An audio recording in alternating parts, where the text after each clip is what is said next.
सारी बातें लगातार कही जाती हैं। आज कारगिल विजय दिवस के मौके पर प्रधानमंत्री जी जब शहीद सैनिकों को याद कर रहे थे तो उन्होंने अग्निपथ स्कीम का जिक्र करते हुए कहा कि विपक्ष के द्वारा लगातार इसमें भ्रम की स्थिति पैदा की जा रही है, भ्रम फैलाया जा रहा है। क्या कहना है सर आपका?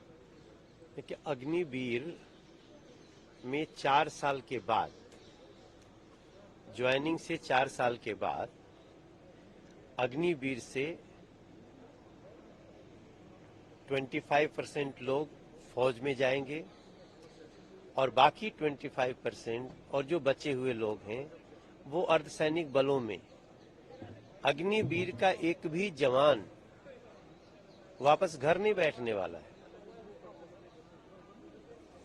इसके बाद भी विपक्ष की हताशा क्या है कि अग्निवीर जैसी योजना जो 17 साल का होते ही लोगों को एक टॉप ट्रेनिंग में ले जाकर के देश की फौज को शक्तिशाली बनाना, अर्धसैनिक बलों को शक्तिशाली बनाना, यहां तक कि स्टेट की पुलिस को भी जो स्टेट के लोग चाहेंगे उससे वो वहां भी जा सकते हैं।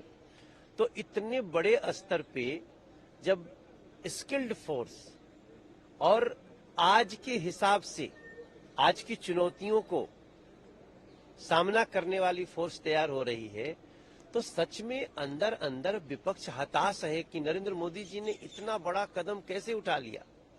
अब उसको वो लोग अपनी अंदर की हताशा में इतना बोल चुके हैं कि जब 4 साल का होगा अग्निवीर तब ये औंधे मुंह गिरे पड़ेंगे।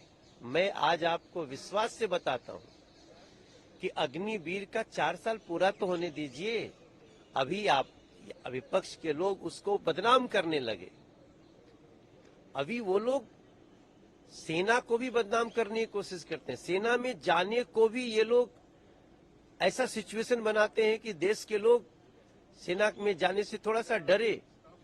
इन सारी चीजों का जवाब होगा अग्निवीर का 4 साल होने दीजिए।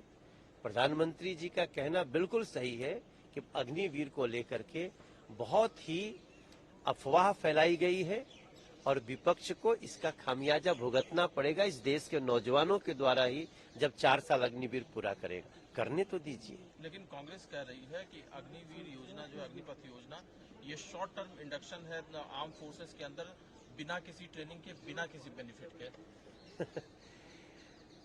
देखिए, जो लोग बोल रहे हैं वो क्या कभी सेना को मजबूत करना चाहते थे? वो तो सेना को बुलेट प्रूफ भी नहीं देते थे।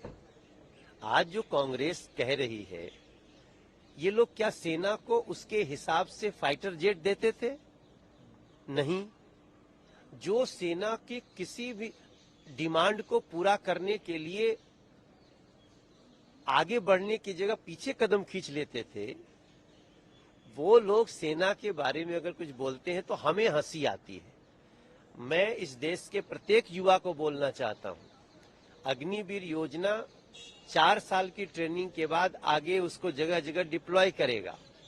हमारे यहाँ यूपीएससी एग्जाम भी होता है ना, तो सब आईएएस नहीं होता है, कोई आईपीएस होता है, कोई आईआरएस होता है। इसलिए अग्निवीर के जितने हमारे जवान हैं वो 4 साल पूरा होने पे कौन कहां कहां जाएगा, इसके लिए थोड़ा सा इंतजार करिए। ये देश के युवाओं को इतनी बड़ी खुशी देगा कि अफवाह फैलाने वाले मुंह के बल गिर जाएंगे। एक और मुद्दा है, आम आदमी पार्टी अरविंद केजरीवाल को जेल में रखे जाने को लेकर के लगातार सवाल उठा रहे। संदीप पाठक का कहना है कि अरविंद केजरीवाल का शुगर लेवल 50 पर पहुंच गया है, वो एक इलेक्टेड सीएम है और उन्हें जेल में नहीं रखा जाना चाहिए। ये सभी लोग समझ रहे हैं, सिर्फ बीजेपी और एलजी नहीं समझ रहे हैं।